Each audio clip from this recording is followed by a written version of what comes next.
Llegamos a la última hora del programa del profe Morales y es la hora de Venezuela, la hora de Noel Alejandro Leal, donde cada semana tenemos mucho por hablar y vamos a seguir teniendo esta hora hasta que podamos hablar de la libertad y la soberanía de Venezuela.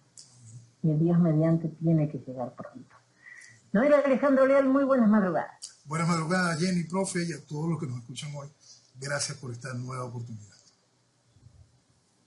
Noel, estaba viendo un tuit que dice: la soberanía, como los derechos, se ejercen y se defienden. No los consultas, no los mendigas. Nos toca a todos defender nuestros derechos y volver a ejercer soberanía que la dictadura sigue poniendo en riesgo. Firmado, Juan Guaidó. Susto, todo un prócer. Ay, pero los derechos se ejercen. Mi pregunta es la siguiente: cuando él estuvo de presidente encargado, ¿por qué no ejerció o defendió la soberanía sin consultar ni mendigar? Porque es un inútil. Bueno, pues él estaba para simplemente hacer esa fachada, para perder la oportunidad, para ayudar a quebrar el país, para robar, para mentir, para desacreditar más la imagen internacional de Venezuela, para quebrar emocionalmente a muchos venezolanos. Y sobre todo eso, perder la oportunidad, la ventana que estaba abierta en ese momento. Tú sabes que mucha gente hace ese asunto. No, es que hasta Trump, pero es que eso fue lo que ofreció el venezolano. El venezolano, Venezuela, lo que ofreció para rescatar al país de esta tiranía fue esa caricatura. Fue el chiste ridículo del interinato. Entonces, esa es una gran realidad. Pero ahí el guiado toca el tema fundamental y el tema que vamos a tratar de una vez, Jenny, porque es un tema muy importante que va a seguir generando muchísimo problema de discusión, gran parte de la discusión increíblemente vacía, pero también va a generar futuros bien complicados. Vamos a tocar el tema del Esequibo, Jenny. Vamos a tocar el tema del Esequibo aprovechando las importantes palabras del guiado, aprovechando la palabra soberanía. Sabes que el país no está entendiendo, lamentablemente mucho país no está entendiendo por qué el gobierno está haciendo esto, por qué el tema está caliente en este momento, por qué nada, no hay referencia. Tú sabes que durante muchos años se ha hecho mucho daño al venezolano al no explicar qué es el Esequibo, por qué el Esequibo nos pertenece, por qué su importancia, por qué la importancia de la fachada atlántica, por qué la importancia de por qué el Esequibo nos pertenece desde los tiempos de la Capitanía General. Durante muchísimos años, si nosotros tomamos ese mapa que nos quedó de los tiempos de la Capitanía General de Venezuela, nos vamos a poder dar cuenta de cómo Venezuela ha sido expoliada, ha robado, ha entregado territorio por todos lados. Pero en el específico, el asunto del Esequibo es un robo increíblemente descarado, ¿no? Entonces, ese robo, que ya tiene muchísimo tiempo intentándose, ahora prende todas las alarmas. Prende todas las alarmas porque pasó lo que tenía que pasar: petróleo. El petróleo es, de verdad, el motor de esta parte, quizá un iniciador del conflicto, de esta etapa del conflicto. Hay que entender que estos yacimientos donde Guyana está entregando permisos para trabajar a Exxon y todos los permisos de exploración y extracción, son parte de lo que corresponde a la fachada atlántica venezolana. Entonces, no es un asunto para jugar, para decir, esa parte de territorio con rayita, eso se perdió. No se puede ser tan increíblemente irresponsable. Llegamos a donde no debíamos llegar. Llegamos al punto de que para defender el Esequibo, quien lleva la voz es el chavismo. El mismo chavismo que le dijo a Guyana: Venezuela no va a intervenir si ustedes quieren dar concesiones para el desarrollo. Es decir, si tenemos que intervenir precisamente porque se están dando concesiones de manera unilateral en territorio venezolano. Eso hay que dejarlo muy claro.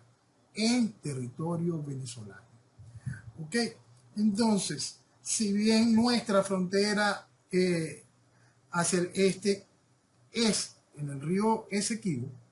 Eso hay que tenerlo claro, que Venezuela no haya ejercido soberanía en los últimos 100 y pico de años debido al robo que intentó hacer, que hizo Inglaterra. El reclamo tiene tanta vida y tanta fuerza que a pesar de, fue tan descarado el fraude del laudo arbitral de 1899, que en el 1962 que se firma el Tratado de Ginebra, donde técnicamente se desconoce, por supuesto, aquel laudo arbitral fraudulento y se deja claro de que el territorio pasa a tener una discusión bilateral en la que se admite un buen oficiante. Dicho buen oficiante puede venir por las Naciones Unidas. Pero en ese mismo acuerdo se deja claro de que no tenemos nada que buscar en corte internacional alguna. Punto fundamental a entenderlo. Venezuela no tiene nada que buscar en corte internacional alguna.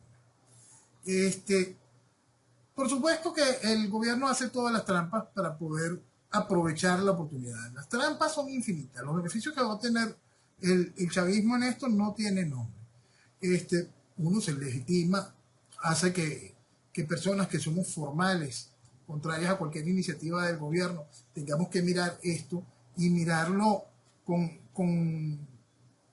todas las objeciones, con todas las observaciones, con todo el desprecio hacia el gobierno, señalando al gobierno de la increíble irresponsabilidad de transferir a ciudadano vía referéndum lo que es su responsabilidad como defensor de la soberanía. Nada de lo que se está consultando allí tiene, ninguna de las 5 preguntas que ya las conversamos, tiene por qué ser consultada. Nada de eso tiene que razón alguna. El gobierno tiene en sí todas las herramientas y toda la legitimidad para poder hacer valer la soberanía de Venezuela en su territorio.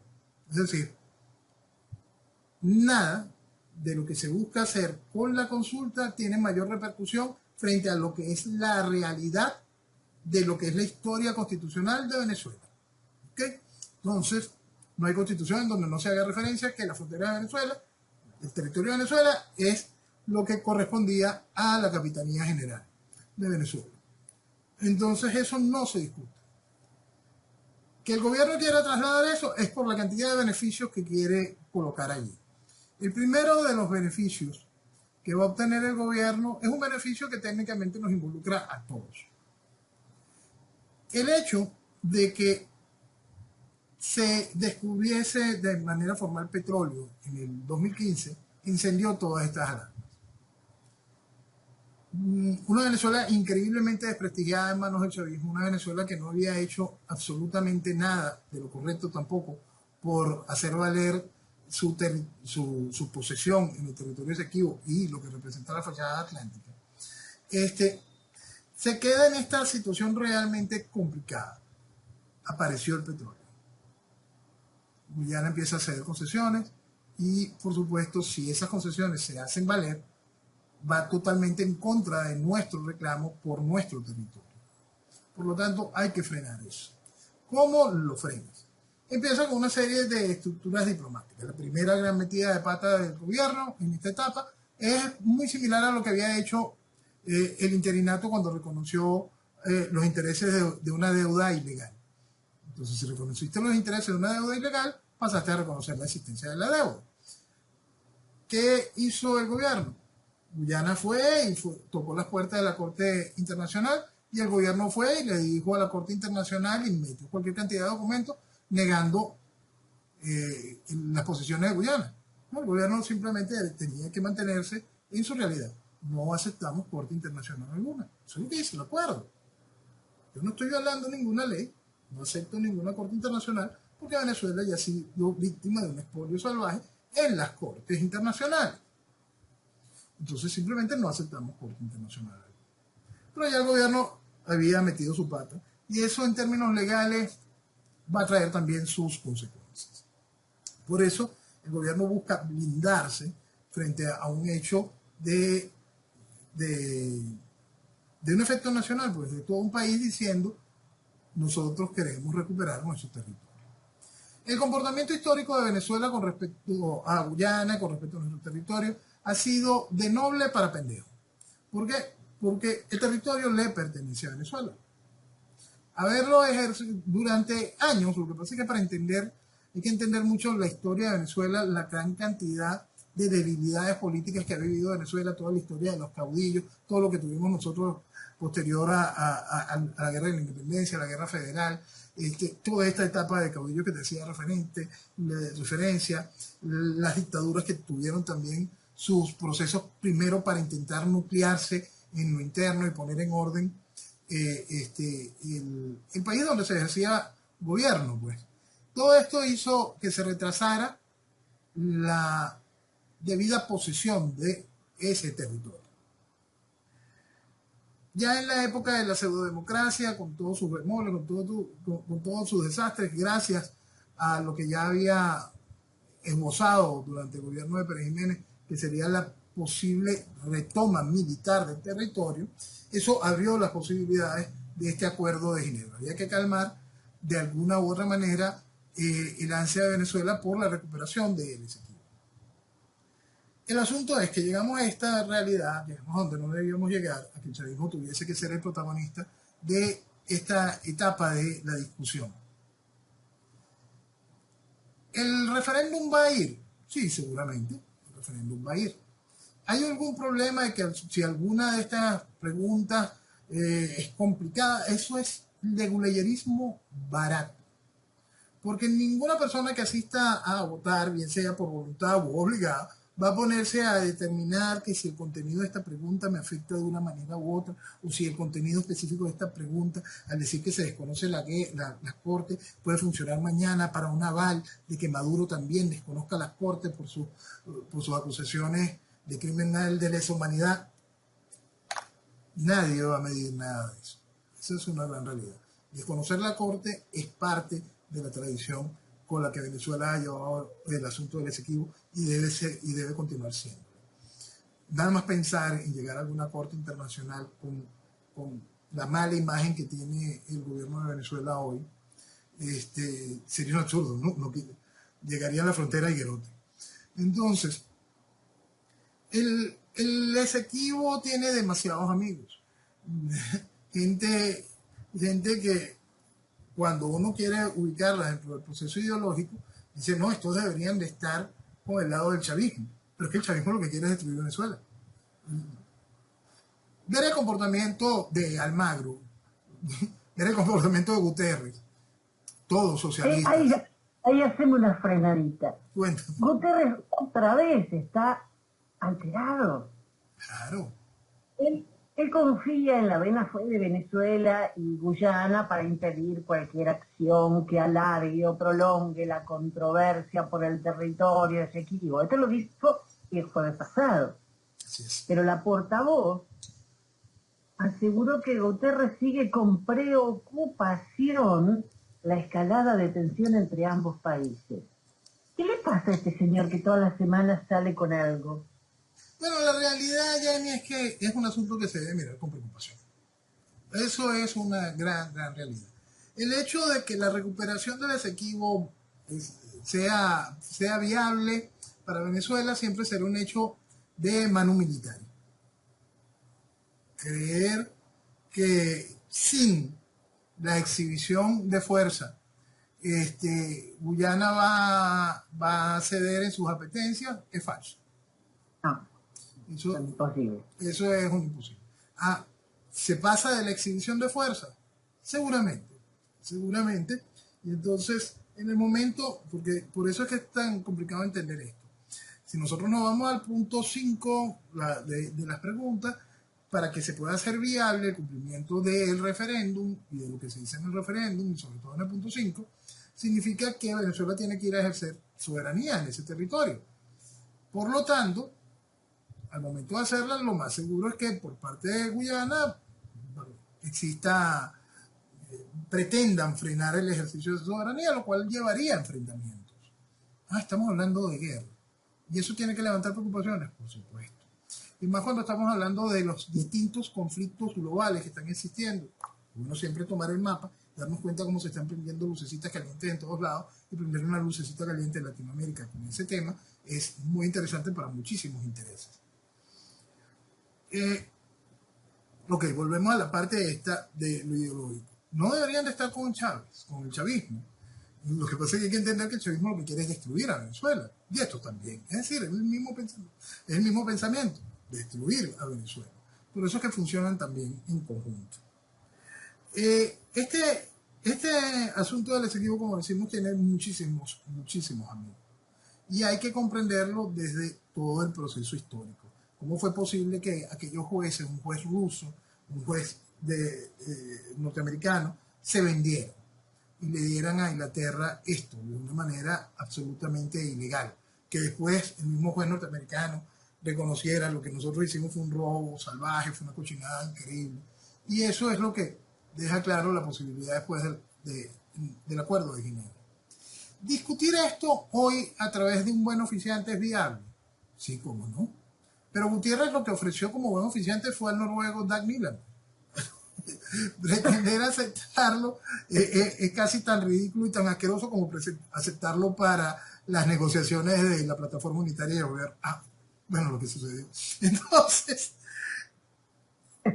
conseguir un buen oficiante es una cosa realmente complicada, pero es el único mecanismo para evitar, o en el momento ya posterior a ese movimiento de enseñar fuerza, evitar que eso progrese y vaya a mayores.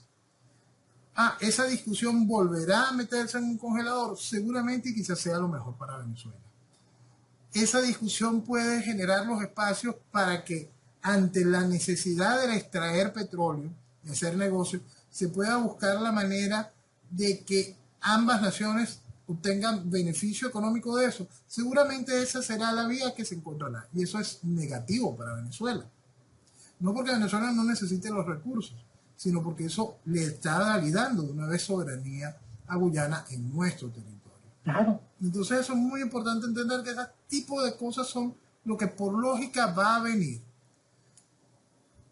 si no hay un enfrentamiento formal. Si hay un enfrentamiento formal, Venezuela está en la capacidad, frente al ejército de Guyana, es difícil ponerlo en duda. Por supuesto que Venezuela debería de tener un mínimo de capacidad, a pesar de una fuerza armada tan increíblemente destruida y masillada por el chavismo, se encuentra con cierta capacidad militar de armamento con la que tranquilamente pudiese aplastar al ejército de Guyana. Pero estamos hablando del ejército de Guyana. No estamos hablando de un ejército que mañana diga Inglaterra en nombre de la Commonwealth vengo a defender a Guyana. Eso pueden hacerlo. Claro. Cualquier tipo de barbaridad puede ocurrir mañana. Eso es muy importante comprenderlo. No importa la barbaridad, cualquiera puede ocurrir.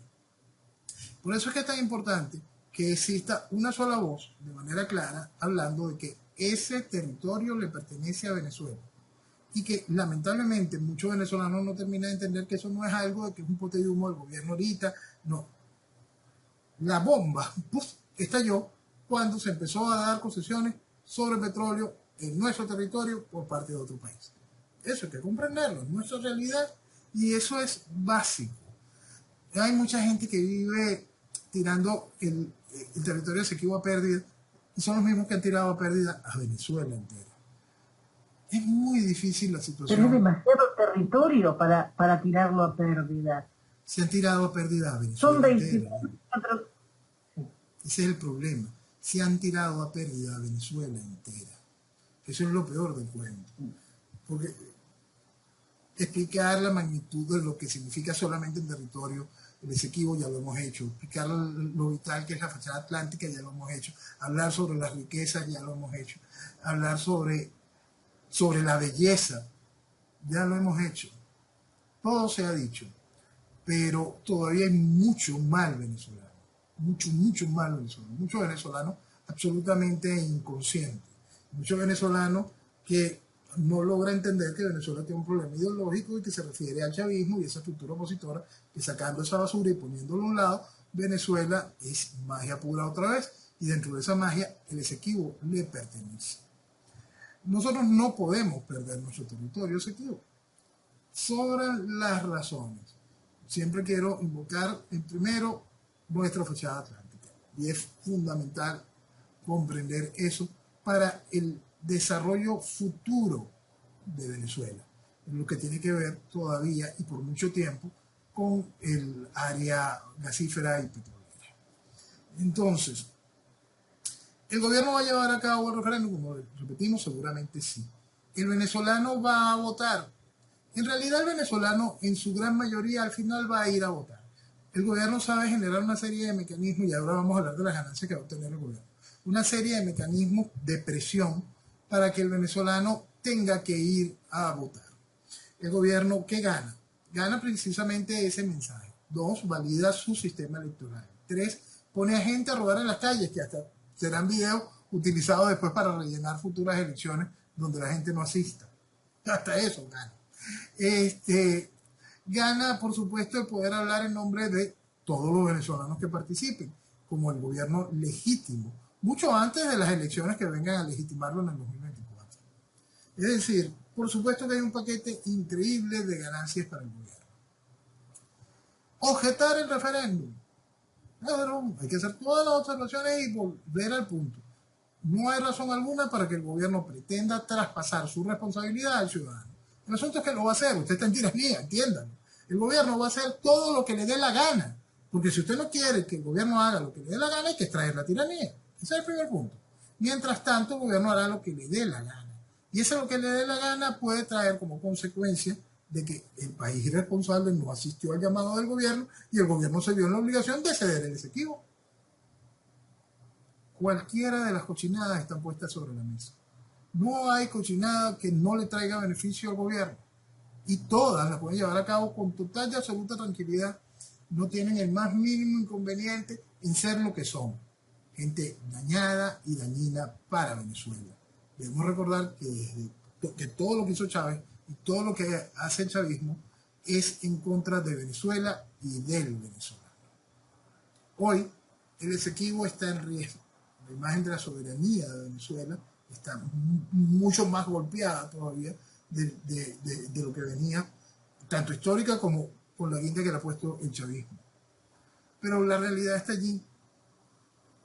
Llegó el momento en que no se puede obviar la situación, porque en el momento en que se validen esas concesiones que está otorgando Guyana en nuestro territorio, si nosotros no hacemos los reclamos correspondientes, simplemente perdimos el territorio. Entonces, hacia todo el venezolano que está escuchando las voces agoreras de una gran cantidad de gente que no valora ni tiene amor propio por la tierra, que no entiende lo que significa el Esequibo, que no entiende ni siquiera lo que significa Venezuela, háganle mute, pónganlo a un lado. No es que vayan a escuchar lo que dice el gobierno, las estupideces que dice el gobierno, sino que entiendan que el Esequibo le pertenece a Venezuela. Eso es fundamental entenderlo. Y no importa la ridiculez que quieran ponerle adicional a la cantidad de objeciones importantes que hay que hacerle al gobierno con respecto al Esequibo. El gobierno va a jugar las cartas. ¿Por qué? Porque ya la bomba del petróleo estalló. Y ahora está la pregunta 3, la pregunta 5, las contesto, no las contesto. En realidad quiero leerte parte de un artículo. Dice, defender convicciones votando. Hay que votar aunque hagan trampa. Yo voto por mi convicción democrática. Es pobre y triste ese argumento. Con eso dicen que están dispuestos a un nuevo fraude y de paso quieren colaborar certificándolo. Y yo pregunto, pero coño, ¿dónde está el sentido común? ¿Dónde la lógica? Este artículo fue escrito en el año 2005.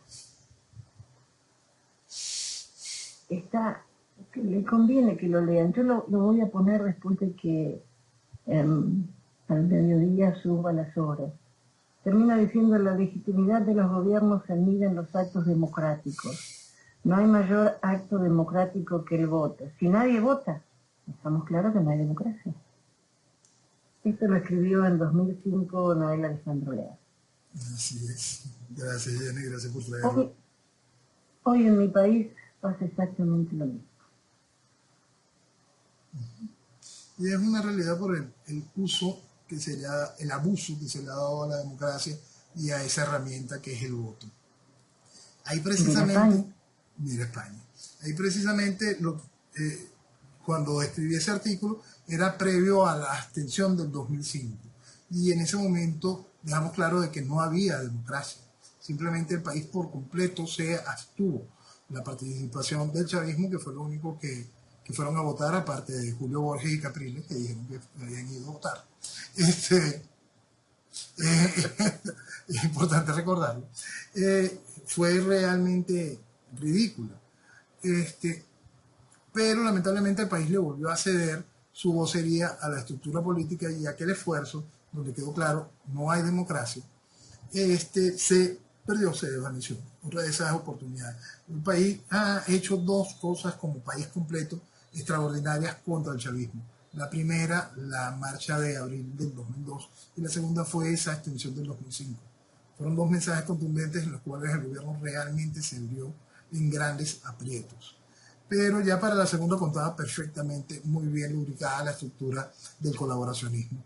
Ya habían perdido cualquier tipo de apetencia, simplemente estaban de una vez servicio formal hacia el chavismo. Ok, es bueno que traigas ese artículo porque nos enseña varias verdades sobre ese abuso del proceso electoral y cómo están las sociedades. Vamos a salir de Venezuela para tomar ese asunto del proceso electoral, porque quiero hacer una observación, Jenny, con respecto a Argentina y lo que he visto sobre la campaña últimamente. En la campaña veo que ahora hay un ataque de manera directa, formal, hacia Massa, que si Massa es un adicto, que si Massa estaba drogado en tal acto. Y quiero recordar un término que hemos utilizado aquí varias veces. El latinoamericano no juzga la corrupción. Fíjate, la corrupción, que es algo que afecta de verdad, que destruye, que deja países en ruina, el latinoamericano no lo juzga. Simplemente no juzga la corrupción. Este fue el ladrón, sí. Se volvió a presentar. Vamos, chicos, vamos a volver a votar por él. ¿Cuál es el problema? Es decir, si creen que el votante de Massa va a dejar de votar a Massa o al peronismo o al kirchnerismo porque el tipo consume drogas, no está entendiendo absolutamente nada de cómo funciona el votante. Porque si Massa es protagonista de este episodio de la destrucción económica de Argentina, es hacia allá donde hay que poner los reflectores. No es hacia Massa. ¿Por qué? Porque la gente entonces perdona a Massa, a una víctima, porque así se llega a una víctima, pero deja de identificar el daño hecho por Massa y con quién hizo el daño Massa. En el caso de Argentina, hay que identificar todo lo que es el peronismo, y todo lo que es el justicialismo, todo lo que es el kirchnerismo, en torno a la imagen de Massa. Entonces, cuando van a personalizar la campaña electoral porque tenga o no tenga vicios Massa, simplemente no están haciendo absolutamente nada en contra de la campaña de Massa.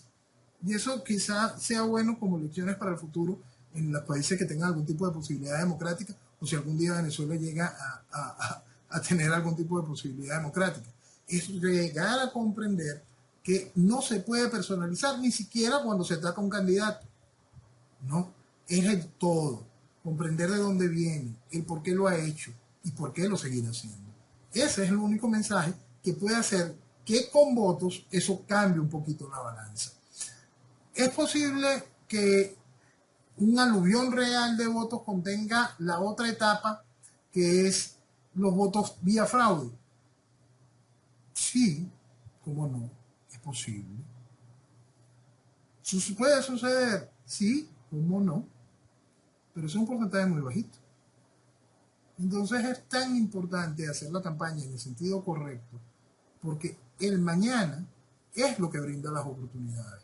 Entonces, si mañana, si hoy se personaliza Massa y mañana Massa llega al gobierno, el problema sigue siendo Massa, en cualquier momento el justicialismo sacrifica a Massa y pone a otro muñequito.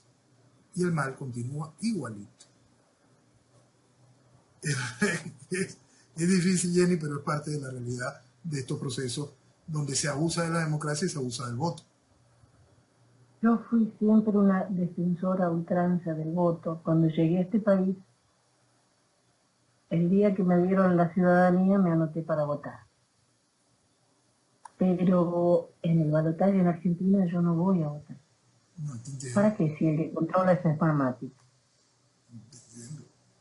Aparte de que es muy difícil, sobre todo para el que está en el exterior. Decir, oye, vuelvo a trasladarme, vuelvo a buscar el lugar de votación. Si le hacen muy incómodo. Te entiendo y entiendo mucho que como tú toman ese tipo de posición, porque también está más allá de Smartmatic, más allá de cualquier cosa, el tener que elegir contra cosas que en lo particular tú tienes animadversión hacia los candidatos. Y ninguno de los dos me representa, pero aparte, no hay fraude, sí, yo no voy a decir que no hay fraude, pero Massa en la elección anterior y en esta va a ser lo mismo, inundando las calles de dinero. Entonces, hay gente que por un sándwich y una gaseosa te dan el voto, aunque después tengan hambre todo el mes, hasta el próximo sándwich. Entonces eso no es fraude, es estupidez humana. Sí.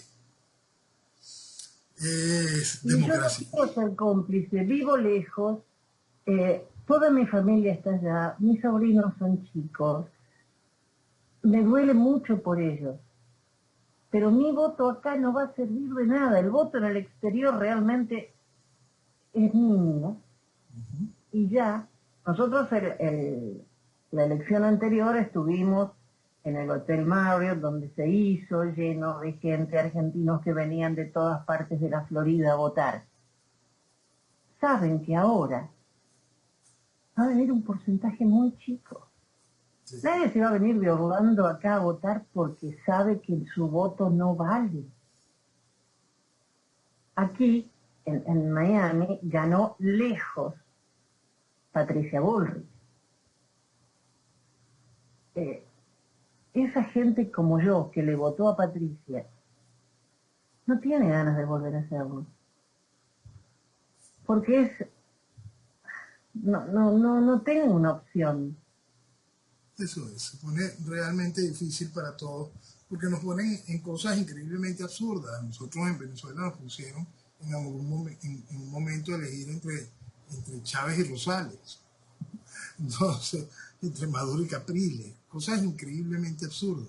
Si ahorita abren una ventanita, y por supuesto hay una gran diferencia entre Maduro y María Corina, el asunto es todo lo que hay detrás. No solo es el control del aparato electoral vía fraude.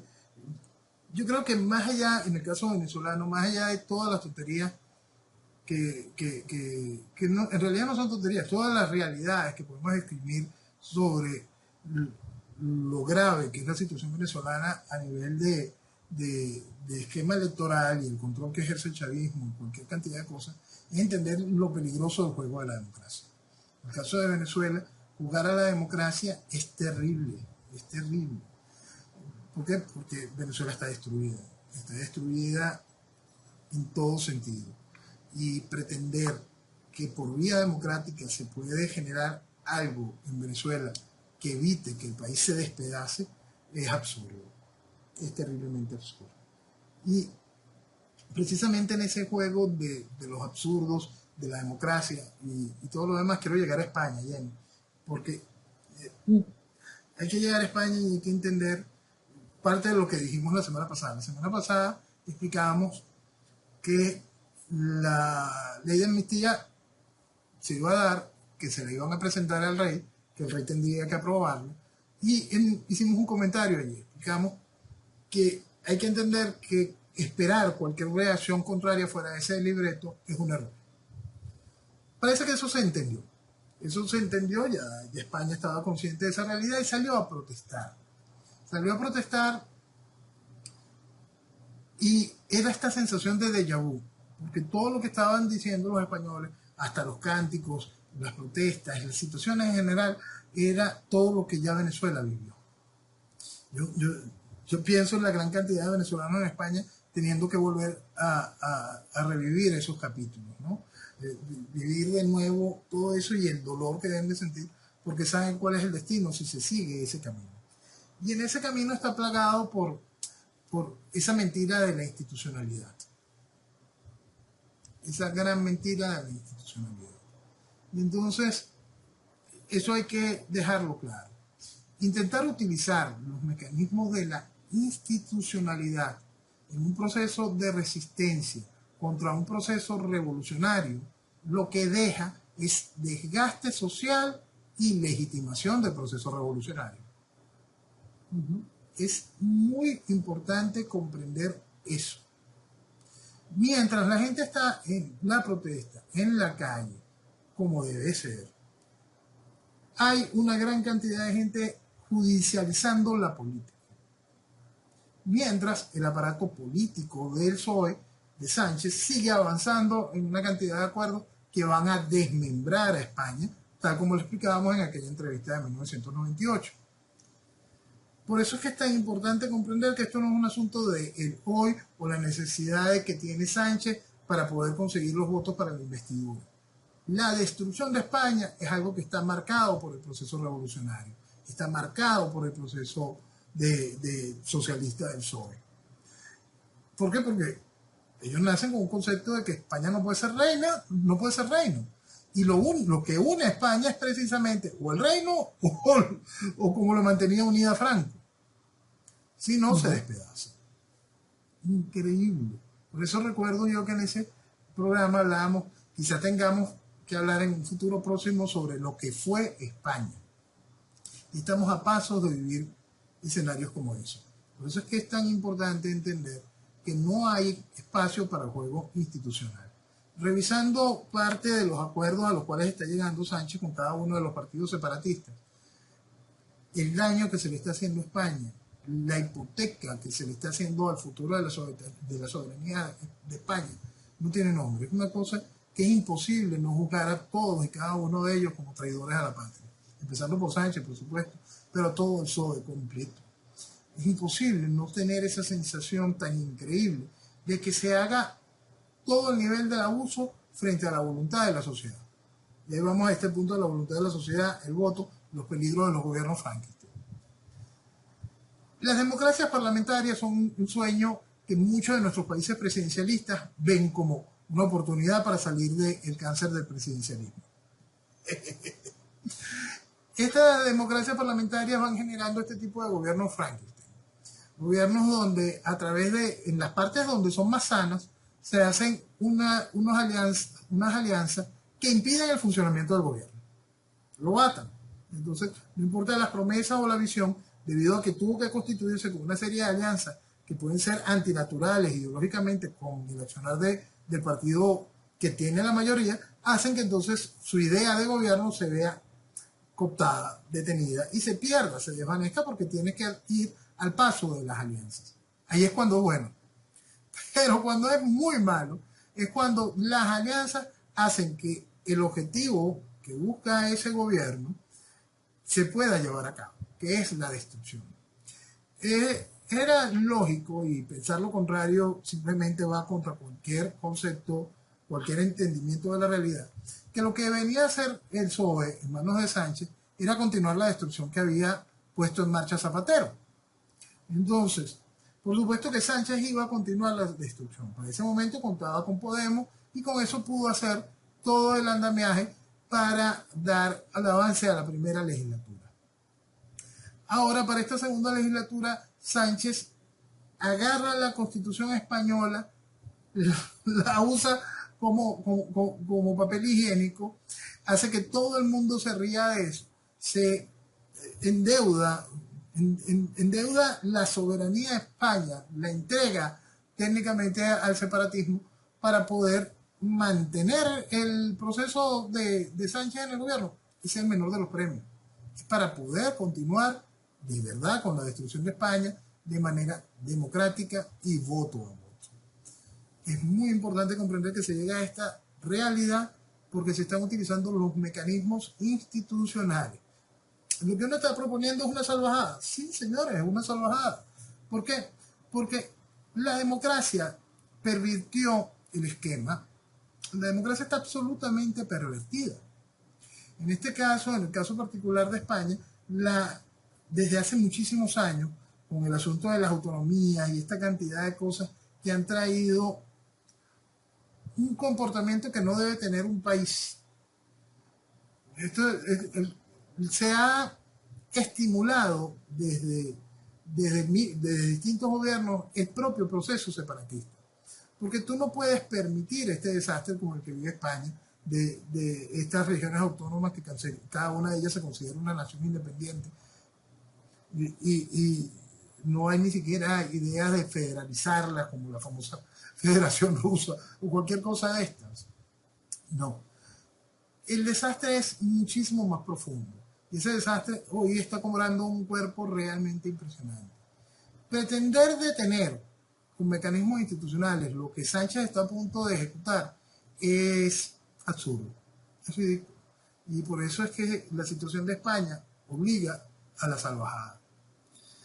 ¿Esta salvajada puede ser controlada? Sí, por supuesto que puede ser controlada, porque el control estaría en un nuevo llamado a elecciones antes de que Sánchez intente presentar su moción a la investidura. El asunto es que Sánchez está muy próximo a colocar la moción a la investidura. Es decir, mucho antes de que pueda haber cualquier tipo de quiebre que traiga la posibilidad de un nuevo llamado electoral. Es una situación tan increíble lo que estamos viviendo en España y es tan importante prestarle atención para comprender cómo se desmonta a un país de lo que consideramos primer mundo. Cómo se desmonta la puerta de Iberoamérica en Europa. Cómo simplemente se deshace una historia increíble de lo que fue España, de lo que es nuestra herencia. Y todo se está haciendo gracias al voto al voto, gracias a la democracia y hecho en socialismo. Es impresionante y es doloroso. Y cuando uno lo ve y ve el estado en lo que está Venezuela, ve cada uno de los efectos que se están viviendo hoy, como esta sensación de déjà vu, de efecto, de espejo, de este tipo de realidades, son realmente increíbles. Y entonces hay que voltear hacia Venezuela y darnos cuenta de cómo se utilizó por parte de la oposición todos esos refugios institucionales que lo que hicieron fue el desgaste social y la legitimación del proceso revolucionario. En España tienen mucho rato en eso, mucho rato en eso. Y eso va a traer lamentablemente el mismo resultado. Y un resultado que genera un nivel de peligro adicional, porque está también la gran invasión que ha vivido España por parte de todo este proceso islámico, toda esta gran cantidad de africanos que tienen ya ellos dentro de su frontera. Es que cada vez que uno intenta acercarse algo más a la realidad española, uno empieza a sentir susto y preocupación. Porque, como advertíamos, el proceso revolucionario ya iba a tener muchísimo más velocidad, igual que por supuesto en Colombia, este tipo de cosas. Allá hay una carga ya montada desde hace mucho tiempo. Y esa carga está allí por estallar. Y Sánchez ha hecho todo para hacer que funcione de manera milimétrica. La investidura está próxima, porque la ley de amnistía ya técnicamente es un hecho, por lo tanto la investidura está próxima. Decir que el gobierno de Sánchez va a quedar de rehén de catalanes y vascos, no es de rehén, es de socio, a voluntad propia, por interés propio, por la consecución del objetivo que no es otro que la destrucción de España. Hay que ver, entonces, si allí está tan claro, vamos a ver qué es lo que va quedando de Venezuela.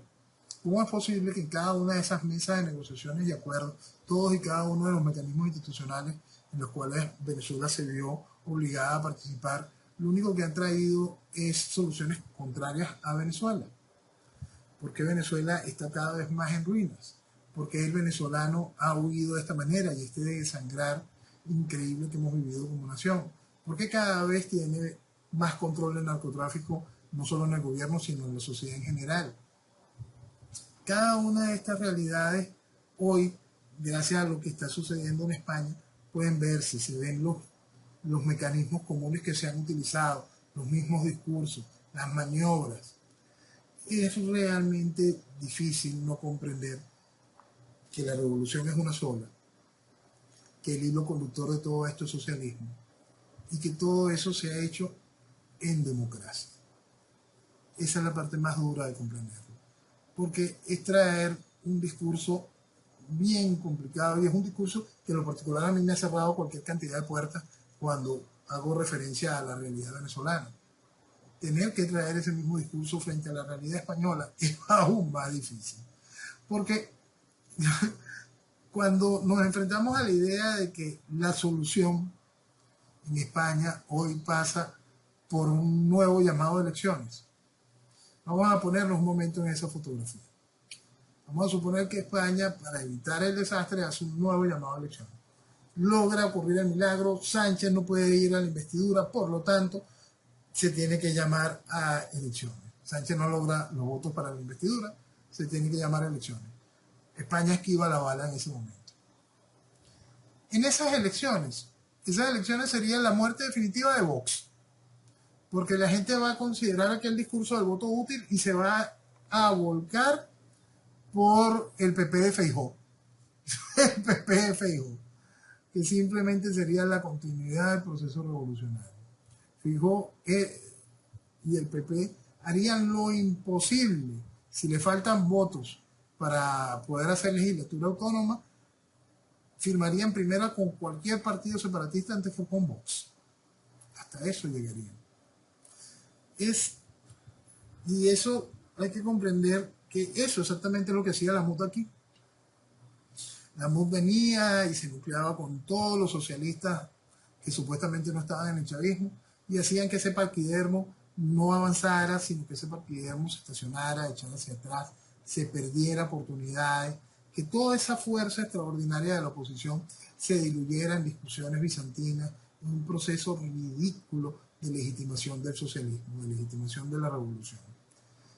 Cada uno de estos mecanismos tienen que quedar muy claros, porque esa fotografía que hoy se hace más evidente en España también va a formar parte del arsenal que va a ser usado en otros países, muchos de ellos en nuestra región, a la hora de tener que desmembrarlos. Eso está sucediendo, eso es terrible y eso es socialismo. Noel, ¿por qué el separatismo? El Reino Unido con el Brexit se separó, Sí. pero muchos Pero opinan que fue un retroceso dentro del modelo económico inglés.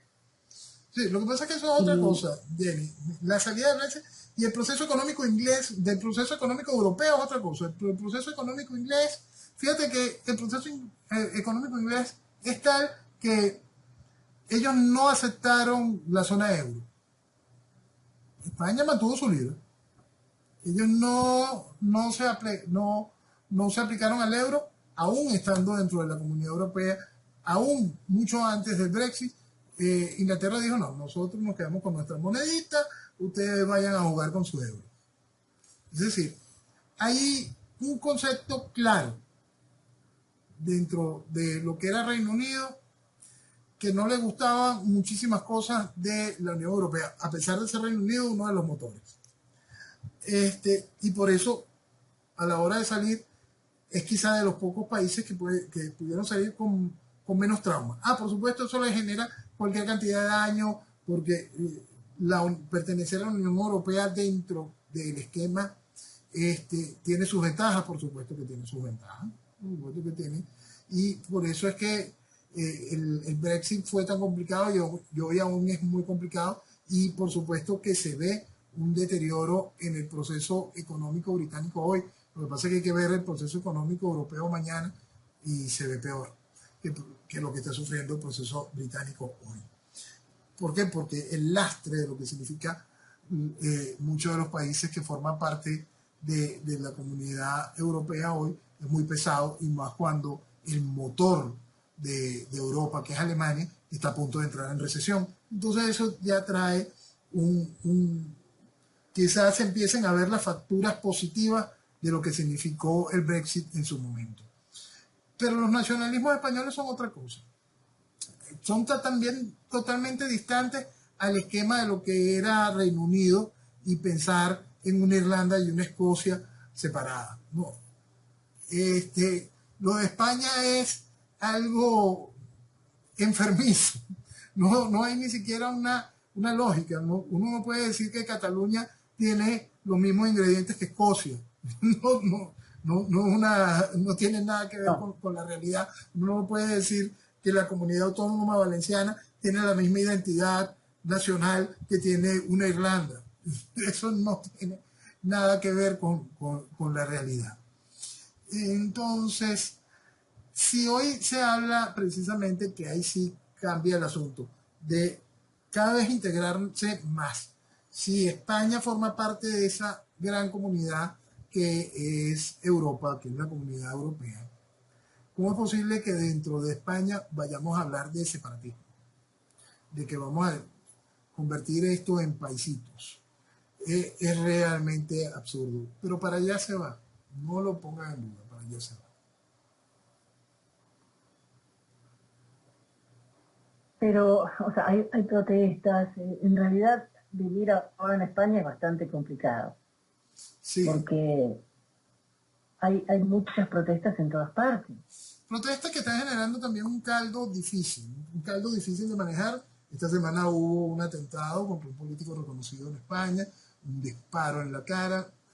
Aparentemente el hombre se encuentra estable.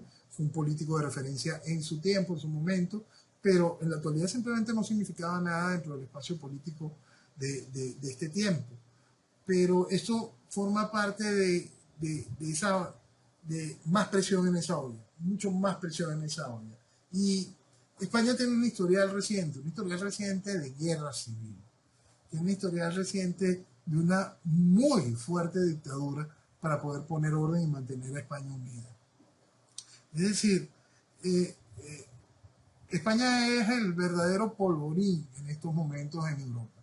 Y volvemos a lo que estábamos hablando, esa cantidad de luces que están encendidas, que llegan a momentos realmente increíbles. Se puede pensar en guerra civil en España en estos momentos, es viable. ¿Quiénes son los contrincantes? Es viable, de verdad. En los 30 había muchas armas en la calle, ahora no.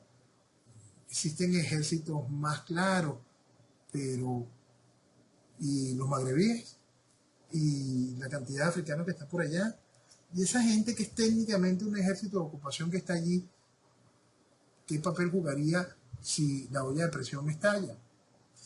La situación es tan increíblemente incómoda y preocupante que hay que mantener todo el día conciencia de por qué se está viviendo y cómo fue que se llegó y cuáles son los mecanismos que están haciendo que eso coja presión.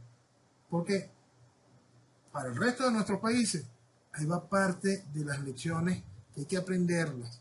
Como no se quisieron aprender las lecciones de lo que vivió Venezuela, aprendan las lecciones que están viviendo en España, que no distan mucho de lo que pasó en Venezuela. Pero allí los resultados, en lo inmediato, van a ser realmente impresionantes si no tienen el milagro de que no haya legislatura y que se pueda ir a elecciones. Que simplemente tiraría la arruga, ¿no?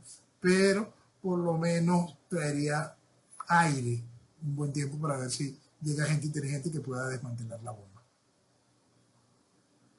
Y la Casa Real tampoco está muy bien, que digamos. No, la Casa Real está muy mal. Está bastante complicada. Está muy mal y hay que entender una cosa, que la Casa Real, de acuerdo, hay que entender lo que es una monarquía constitucional. Mañana viene el rey Felipe y dice, esto está muy mal, yo mando disolver las cortes y hago algo. Eso, nada de eso puede hacer. No tiene ningún tipo de atributo de eso dentro de la Constitución. Y si lo hiciera, consiguiese respaldo de las Fuerzas Armadas, quizá. Y si lo hiciera, la Guardia Civil se pusiese al lado del rey, seguramente. Pero ¿cómo queda eso en Europa? ¿Cómo queda el mundo y todos los titulares diciendo, ¿quién se cree este? Luis XVI, Luis XV. Peor, se cree Luis XIV, es el rey sol, se siente absolutista. Porque la habladera de pendejada sería magnífica. Ah, por supuesto, eso salvaría a España, pero hundiría a España en el mundo, en el descrédito de toda la progresía que no entiende las necesidades de hacer lo correcto cuando tu país está en riesgo. Y eso es lo que realmente menos les importa. Por eso es que es No mucho es, más fácil, perdona Jenny, por eso es que es mucho más fácil hacer lo correcto en países como los nuestros, antes de que el desastre corra más grande. amén. Noel, nos encontramos el próximo domingo, si Dios quiere. Amén. Señores, gracias. Que tengan muy buen día y que viva Venezuela. Viva Venezuela. Y nosotros ya comenzamos a irnos.